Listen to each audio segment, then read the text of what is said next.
Hi guys, MrRoflWaffles here. Here's a list of 20 more pro tips and tricks to get instantly better at Battlefield 6. You'll be able to use enemy equipment against them, you'll never miss your sniper shots anymore, and there are even some more secret class abilities the game doesn't tell you about. The list is going to be much more in-depth than the last list of tips we did, so get ready by hitting that subscribe button and we'll begin. To start with, you already know that dead players drop their kits onto the ground so that when you run out of ammo, you can run over to them and pick one up to keep fighting. However, 9 times out of 10, I'd rather use my loadout over someone else's random mid-tier kit. So thankfully, there's a trick to this. You're going to want to look for a dead support player's loadout on the ground and then pick that up. Then simply drop their supply bag and you can then pick your loadout back up from where you first swapped to the support kit, and you can just replenish your ammo at the supply bag. And if you wanted to take this one step further, you could swap to support, revive any downed teammates in the area as well, and then swap back to your loadout and keep on fighting.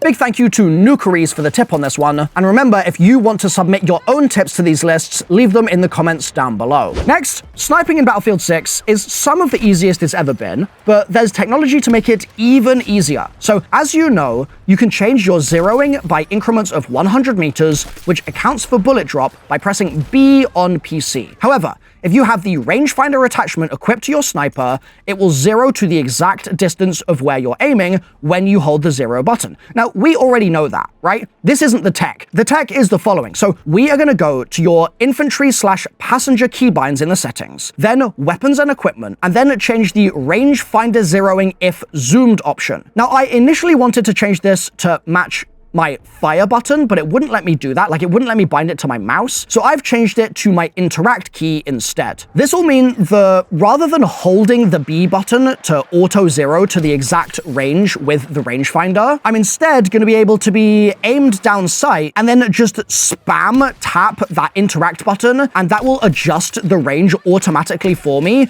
rather than having to hold the button down. And we can thank Lurafax TV for this tip. Next, have you ever instantly died when hopping out of a tank because it ejects you in the worst possible place? Well, luckily, it isn't actually the tank's fault, but it's instead a skill issue, and it's one that you can fix. And this works for all vehicles, not just tanks. So when exiting, what you're going to not want to do is look at whatever danger is in front of you, but instead, you need to look in the direction that you wish to exit. It really is that simple. Look away from danger, exit your vehicle, and you'll be a lot safer. Next, flying jets and helicopters can be very difficult for less experienced pilots, and the even tougher part is being able to hit your shots while you're doing that. Now, luckily, there is a feature that lets you aim independently of your vehicle's orientation, so you'll be able to lock onto tanks in your jet's rear view, hit other helicopters with ease, and even target ground infantry. To do this, just hold your free look button, which you can see at the bottom of the HUD just here, and you can then aim your rockets regardless of where you're facing, and it will make it much easier to hit your shots. For this is a big thank you to XStub and Voidsmack for sharing the tip. Next, as I mentioned in the last video, smokes are amazing in this game. And if you want to learn some of my smoke tech, then the link to that video will be in the corner of the screen and in the description down below. Now, on top of the stuff in that video, there's actually some more value that smokes give you as well. So let's say you're a hero medic, right? You're planning to run into the danger zone to try and get a revive. And because you're a medic, you drop those smokes down. What you may not realize this is doing is it's obviously giving you cover, but it also removes any markers that enemies have on you or your teammates. So if you've been pinged and they know exactly where you are, and then you drop those smokes, you can nip in and nip out, and the enemy will be none the wiser. Now, speaking of support and medics, have you ever dropped a supply bag as support and then everyone just runs away from it? It can feel really annoying to completely waste your equipment this way, and then you've got to wait for it to come back off cooldown, and it's a pain in the butt. But you may not have realized, and Matthias the pleb pointed this out, you can just pick your supply bag back up and refund a portion of the cooldown, and you'll then be able to use it again much more quickly. Next, did you know that the assault class captures points faster than other classes? And also that squad mates can spawn on assault players faster, like the in-combat cooldown is shorter for assault. And on top of that, if you switch to the frontliner training path as assault,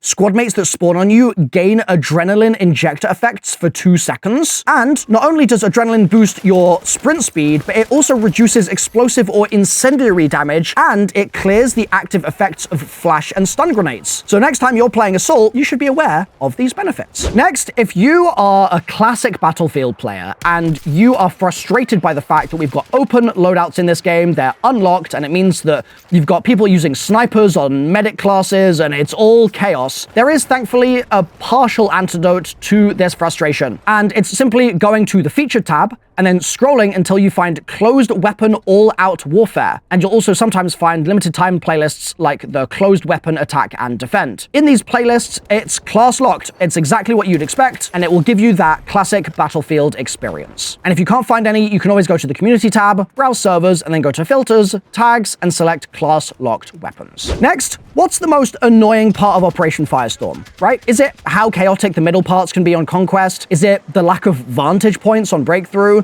Or is it the snipers that climb the big-ass tower? Well, thankfully, there's a solution to one of these problems, and that's if you run to the base of the big tower by the C flag in Conquest, there's a button you can press on the back side. If you interact with it, it will engulf the top of the tower in flames, absolutely cooking the pizza of anybody that is up there. And you can thank TechRant Gaming for this tip. Next, I absolutely hate being revived by medics when the enemy can clearly see me and I'm just going to get res farmed, but for some reason, medics seem to do that pretty damn frequently. And not only will they not res me back to 100 HP, but they then just leave me there to die. I'm just easy XP for them. It's crazy. The tip for now is, first of all, don't be that guy. Second of all, charge your defib up for literally 1 second before you go for a revive in the field like this. What that will do is it will mean that your teammate is revived to full HP instead of being revived to partial HP, and it will give them a lot more of a fighting chance. Also, medics can drag any player on the team away while reviving without a defib, so if there's a heavily contested area, the defib might not actually be your best option. So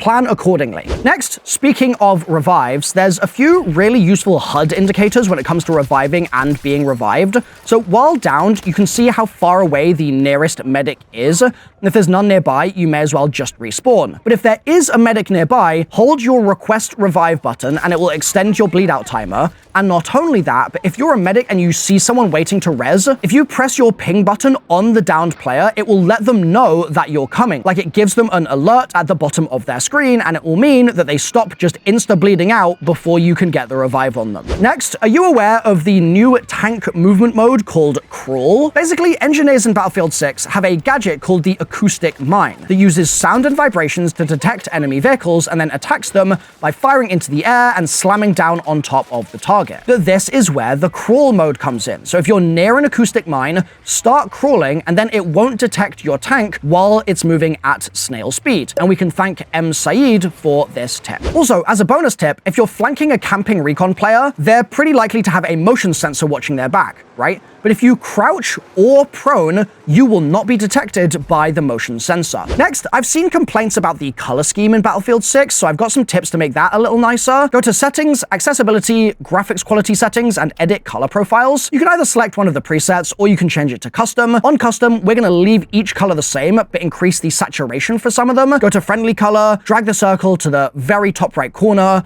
Now do the same for squad, enemy, accent, and warning color. You can always go back to the default if you don't like this, or reset the category in the bottom right. Then with that done, you can go to Settings, Graphics, and scroll all the way down to Edit Crosshairs and Indicators. Here, you can change your crosshair color. I personally see either bright green or white the best. I think that's my Counter-Strike background. And you can also increase your crosshair thickness, which might help with visibility. And then under Hit Indicators, the hit color is the normal body shot indicator. I leave this at default white, but then change headshot color to red and make sure to move the dot all the way to the top right corner. You can also then change kill color to something like a blue or a cyan or whatever you prefer. Now, while we're in the menus here, Jared Robinson has a pro key binding tip for us. In your controls, swap your ping and grenade buttons on controller so you can ping while aiming down sights, and then your left bumper can instead throw grenades. And while in vehicles, you can then ping with up on the D-pad. Next, I'm surprised how many people don't know this very simple trick, but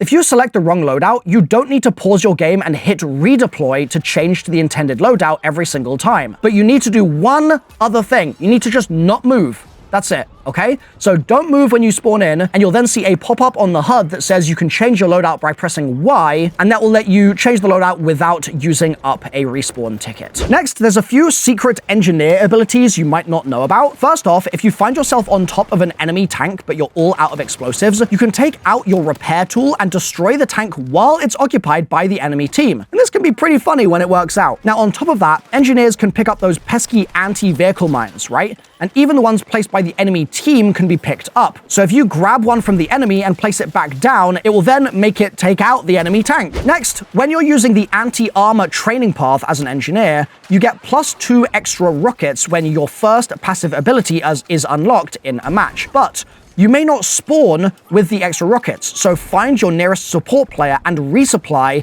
and that will give you your rockets. Next, another quick tip from M. Saeed Azizi is grenades have a super fast throw animation, which sometimes makes them pretty hard to be accurate with them, but we all know that you can hold the grenade button to aim it and be a bit more precise, right? Now, if you're doing this and you're worried that, oh no, I've started cooking a grenade now and it's gonna blow up in my hands, you can always change your mind by just switching weapons or pulling out another gadget, and that will cancel the throw and prevent it from exploding. Next, Violk has a goated tip for us, and this one has the Recon drone back on the menu. So last week we talked about this in my other Battlefield tips video, but it turns out it also has a secret ability that I had no idea that it could do. It works as follows. The Recon drone can detonate enemy landmines and destroy enemy equipment. You can do this to sneakily destroy tanks with their own team's mines as one potential use case. So how do we do this? Because the game does not tell you. Like, there is no indication in the game of how this actually works, that I've found at least, but we do know how it works now, thankfully. So once you're close to enemy equipment, press your primary fire keybind, which is basically your shooting keybind,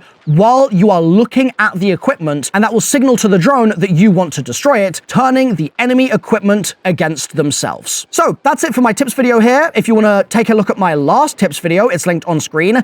And if you guys leave comments in the comment section with your own tips, I'll feature you in my next tips video as well. So see you down in the comment section. Bye for now.